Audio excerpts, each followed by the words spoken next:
መስትያት ቤትና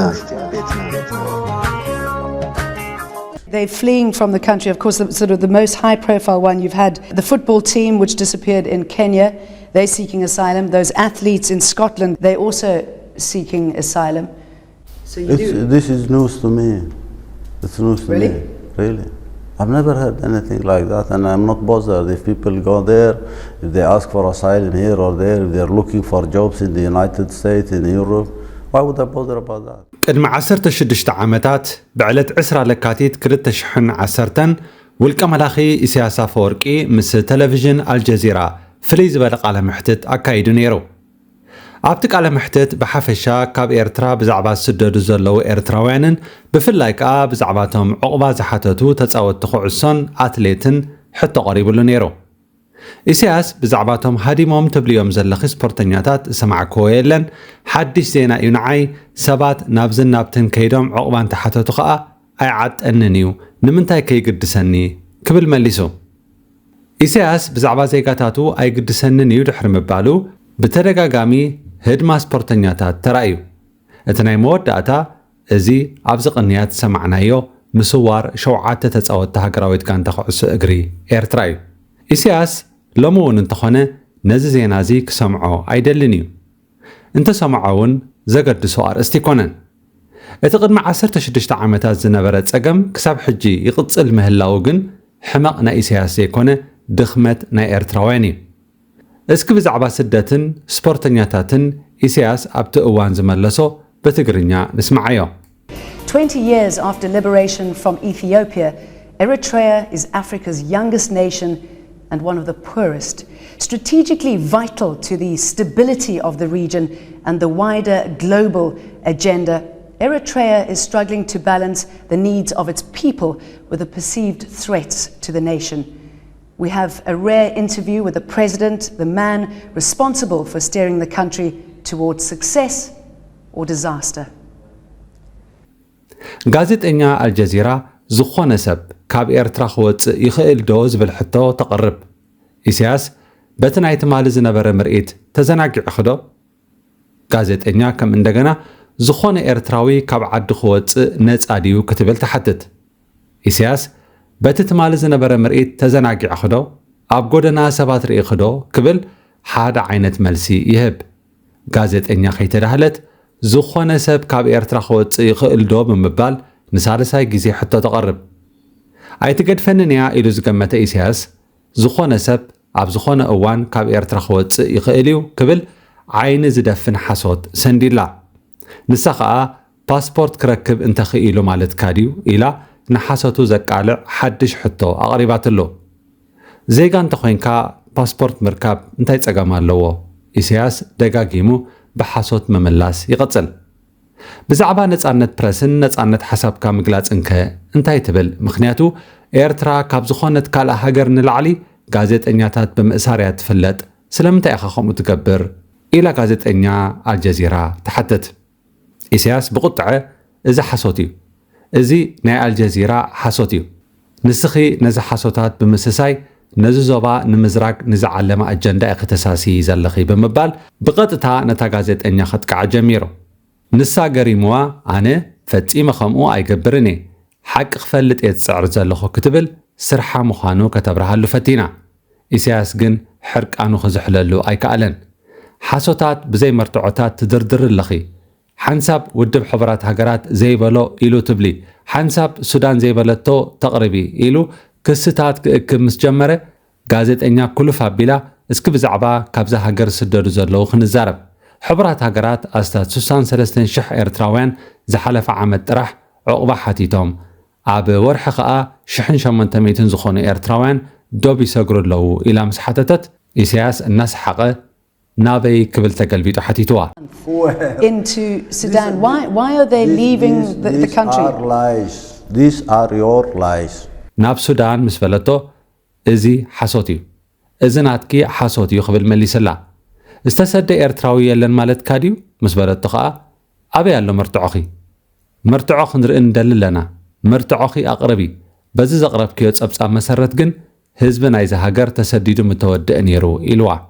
ጋዜጠኛ ከም መርትዖ ዝበለቶ ሕቶ ተጻወትቲ ኩዕሶ ኣብ ኬንያ ዕቑባ ሓቲቶም ኣትሌታት ኤርትራውያን ኣብ ስኮትላንድ ሕቶ ዕቑባ ኣቕሪቦም እዚ ኸ ምስ በለት ኢሳያስ እዚ ሓድሽ ዜና እዩ ንዓይ ፈጺመ ኣይሰማዓኮን ድሓር ከዓ ሰባት ናብዝን ናብትን ከይዶም ዕቑባ እንተሓተቱ እንታይ ይግድሰኒ ኤርትራውያን ኣብ ኣሜሪካ ኣውሮጳ ስራሕ እንተደለዩ ዕቑባ እንተሓተቱ ንዓይ ዝግድሰኒ ይኮነን ክብል ደረቕ መልሲ ሂብዋ እቲ ቃለ መሕትት ነዊሕ እዩ እዚ ሕጂ ዘቕረብናዮ ምዝ ናይ ሎሚ ቅነ ናይ ተጻወትቲ ምስዋር ስለ ዝተሓሓዝ ኢና ኣምፂናዮ ብዛዕባና ዝግደስ መርሒ ከም ዘይብልና ምስልዩነት ዝሓዞ እንተዘይኮይኑ ኩሉ ዝፈልጦ ሓቂ እዩ ኤርትራ ኣብዚ እዋን ሕማማ ሓቢኣ ሓንቲ ጎል ምስ እተወት ቁስላ ክትፍውስን ፕሮፓጋንዳ ክስራሓላን ዘይኮነ ዘለዎ መሰረታዊ ሽግራ ክንቀለላ እዩ ዘለዎ ከምዚ ኢላ ናብ ዝኾነ ደረጃ ክትበፅሕ ኣይትኽእልን እያ ቃንዛ ከለካ ፍሽኽ ምባል ኣይከኣልን እዩ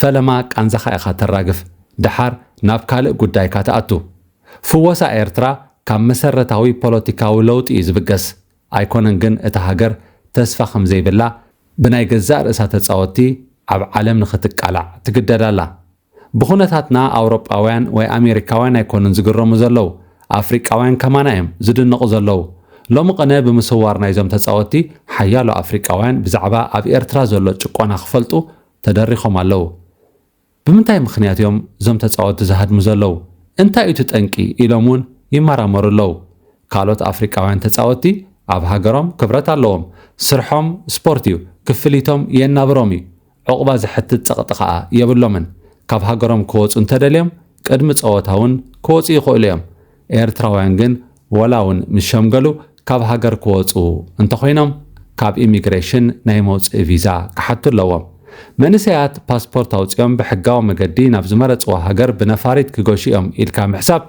ሕልሚ ኤርትራውያን ናብ ነፋሪት ዝስቀሉ ካብ ሃገሮም ብእግሮም ምስ ወፁ ብምድረ በዳን ባሕርን ናብ ኣውሮጳ ምስ ሰገሩ ድሕሪ ገለ ዓመታት ሕቶ ዕቑቦኦም ምስ ቀንዖም ስድራ ቤቶም ክርእዩ ናብ ኡጋንዳን ኢትዮጵያን ንምጋሽ ምስ በቑዑ እዮም ንኤርትራ በኺኻ ኣይትጸግበላን ኢኻ ብቐሊሉ ክትገልጻ እውን ኣይትኽእልን ኢኻ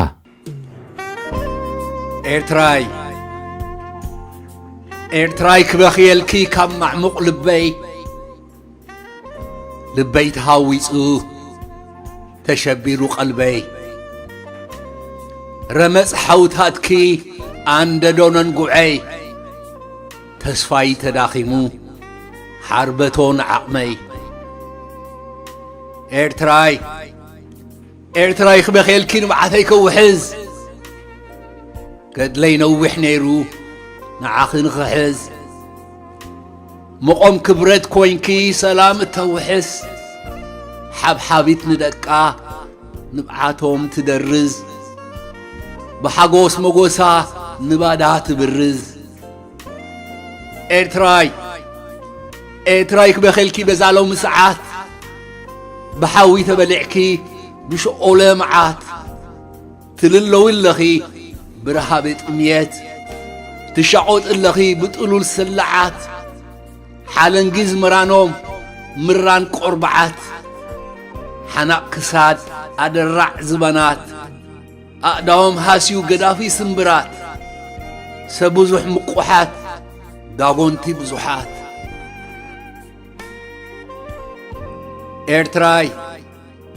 ايرتراي كبخيلكي أنس كبخندي بآخر حاسب حواساتي ندي بآخر خس قرقر هتعمي سنبيده أبك ألايدو آتيا أب بحري سوده وحجو وسيدوا مقدو سلطه ترحازة الرف حبرتها مسكنتته أحسي مزدربي أب قول زتقلته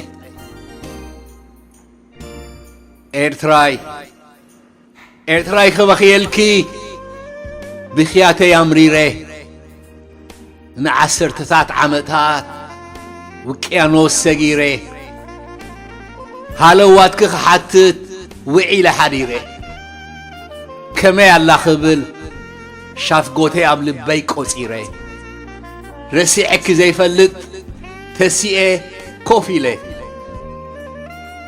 وترو بأخي كسقوي الري إلي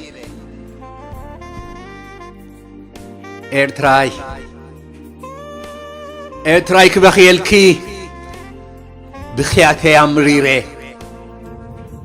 توحت إيولخي كل زمرري تقوسمي يولخي كل زعرعري عيبت نايسكيات قهسي زقوهاري قرات ملأك موت بدم زعبري شو من يخير إلو تنسخ خدفق تمالز تقصري نهيوت أرخوينو كباخ زفري نهيوت كيمحيو دك أخذ قرري وحيج هالكتفنيو أقلافات زنقوري لومي اخساس اللو بهيوت اتن هيوت قد زفحري إرتراي كبخيلكي إرتراناي كلنا عدي قفعي بزيحكي كل ذا شابوت رقات ملأكي عفمو زتحنقت ويو سحال كارا زلزالي برندي عملت نخساد نقارون كفده مسواتو قرب أبو زفلت حسم أباي كم محصين زملت انبردوخ سريخي قربت مستقده إرتراي